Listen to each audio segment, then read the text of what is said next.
If you look at an egg, it has the outer shell, it has the yellow and the white. All three of them are egg. They are different parts, yes, but they all are an egg. We will not be able to understand God in its fullness. The other day a child asked me, if God has created us, who has created God? Very interesting. God is eternally there. And God has decided to do what He has done. He has created this whole universe. It's so huge and humongous that we can't imagine it. However, He has also created our solar system, which is one among the billions of solar systems that there are. We have no idea. But there are so many out there. But ours is one. And we have few planets around it. And with the Earth, it has another planet around the Earth, the Moon. So it's quite complicated. So you see, this is how God has created not only this entire cosmos, but He has also created our earth, and we know how well balanced it is. He has created so much of water and little land. 1/4 is land, 3/4 are water.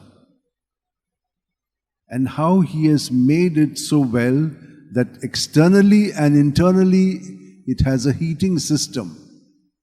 We have all studied this. So as we keep learning about the earth, what do we learn? We learn more about God. When the children used to come here for the retreat of Father George, who started them in 1966, from then onwards we have been having this retreat for the SEC students. That time it was the 11th standard, now it's the 10th standard. But when they come, study is all about God actually.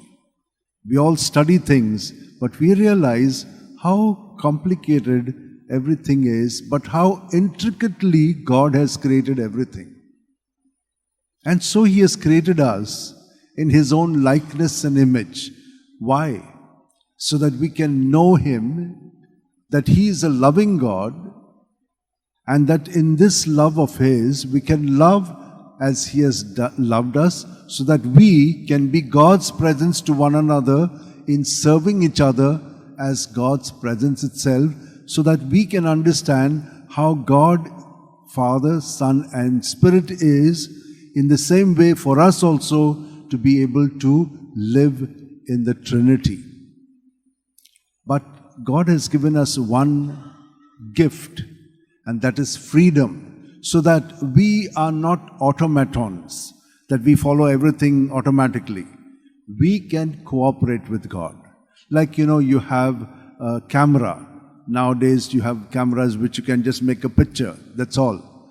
But there are other cameras which you can adjust and do everything so that the best can be captured through this instrument. And you have learned the art of doing it. And there's a lot more joy in that. So there are different things like this that we can compare so that we can understand God a little more. But we will never be able to comprehend. Once when St. Augustine was walking by the shore, this is the old story which we have heard, and it's been repeated time and again, but every time we can use it to understand. He was seeing a small child on the seashore, trying to bring with a small little shell water from the ocean and fill one of those little holes that the crab had done. And he was going up and down, up and down. He was walking up and down the shore, and then he saw this child going on doing this. Then he came to the child and said, "What are you trying to do?" He says, "I'm trying to do what you're trying to do. I'm trying to empty the ocean into this small little hole." Then he understood that with our small mind, we cannot comprehend God. We are so tiny specks when compared to this earth, which is so small. And when you compare the whole cosmos, where are we? Nothing. We're just dust. And yet, God has given us the intelligence which can be enlightened by the Holy Spirit, which He has given us of His own nature, so that we can understand little bit of what God is. And in that understanding, we can enjoy what God has given us here on earth. Not every one of us is the same. Like just every part of our body is not the same. We understand things differently. And that is good enough, because in that little understanding, we have understood what we are supposed to understand of the entire thing. So my dear sisters and brothers, some time back, Jesus in the 17th chapter of John had explained to us, 15, 16, 17, that Jesus has been sent by the Father. Like today's reading said, God so loved the world that He sent His only Son to redeem us, to take us away from our sinfulness. What does sinfulness mean? That we limit ourselves of godliness in us. We look at things narrowly.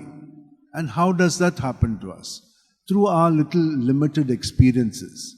Now, if you look at Paul, he was a Pharisee, he was a learned Pharisee, and he knew the scriptures very well. He was conforming to the scriptures, and that is what he thought was the end all and be all. So anyone who did not follow it, they would be taken away, done away with. And now there's a group from among them who is trying to live differently away from the law. He did not understand it till the Lord knocked him down and kept him blind and opened his eyes of faith, not of reason only, but of faith. Now with the faith, he began to understand his reasoning, and that God is taking us further than that. When we have experiences, we limit ourselves to these experiences. And what do? We brood over them. No, we have got to look at the experience, surrender it to God, so that we can go beyond that experience. That is what we need to do. Every time we have a positive or a negative experience, do not remain attached to it. Surrender it. And how do you surrender it? The best way possible is just breathe it out of your system in Jesus' name, and you will see that you will get a freedom from it. You're not attached to it, but you're detached from it. And you can make it available for you. There is a freedom in you. That's what God has given us. The freedom to be able to take ourselves, not to be taken by our experiences. That's what is happening to most of us. We are conditioned by experience. No, we have got to surrender this experience so that we can look at it and take ourselves further, because that is what the Spirit will do to us in Jesus, perfecting us in the Father. You must be perfect as your Heavenly Father is perfect. We cannot do that in our entirety, but each one of us can make a small little change by which we will begin to love as God loves us. And how does God love us? By self-sacrificing, by self-effacing, by self-giving. What do? We only look towards ourselves. What can we get from what we give? No. The other way is, when you start giving, then more is replenished in us, and more of God begins to be seen in our thoughts, words, and deeds. These are the ways in which we can experience God, who is Father, and that's what Jesus has revealed to us. And He says, I'm going to send you the Spirit who will teach you everything that I have taught and much more, because you can't understand everything now. And that is true. We can't understand when a child, we can't understand everything. When we grow a little bit, we can understand a little more. And when we reach old age, we can comprehend it better. But the others won't understand it. But you have understood it, and you begin to live it that way.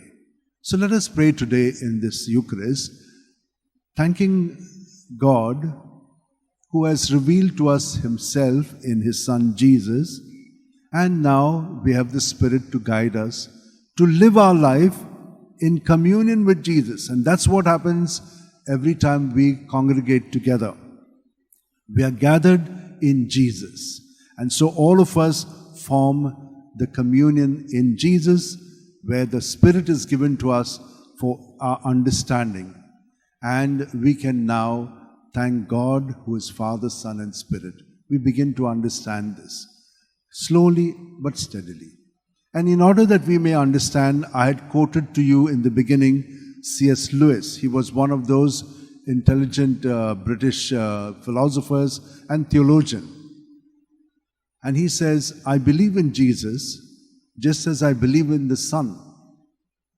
Not because I can see the sun, but by it I can see everything else. So with Jesus, we can see everything else, and He will make us understand it. And how do we understand Jesus? He says to us, remain in me as I remain in you. At every breath, He remains in us. At every breath out, we remain in Him. In Him we live, move, and have our being. He is the ocean in which we all participate. So my dear sisters and brothers, if we do this, just 5 minutes before you go to bed, you will see that you will begin to experience inner freedom. Freedom from your experiences of the day, both positive as well as negative. So you'll be detached, and when you go to bed, the Lord will undo those structures which control our life and keep us in bondage. By morning, we are a new creation in Jesus. When you wake up in Him in the same way. Spend 5 minutes just surrendering everything to Jesus at your breath and remaining united to Him.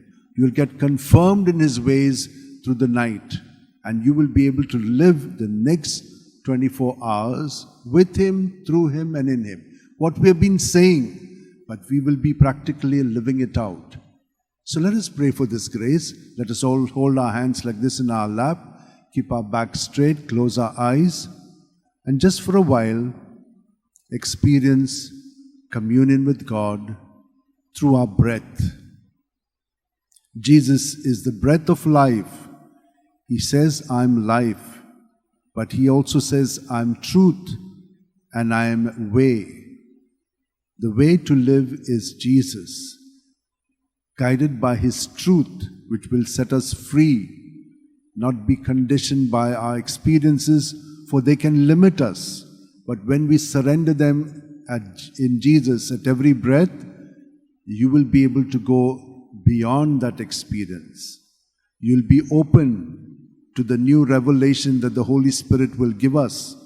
And that is how each one of us will make progress in the measure that each one of us is meant to in Jesus.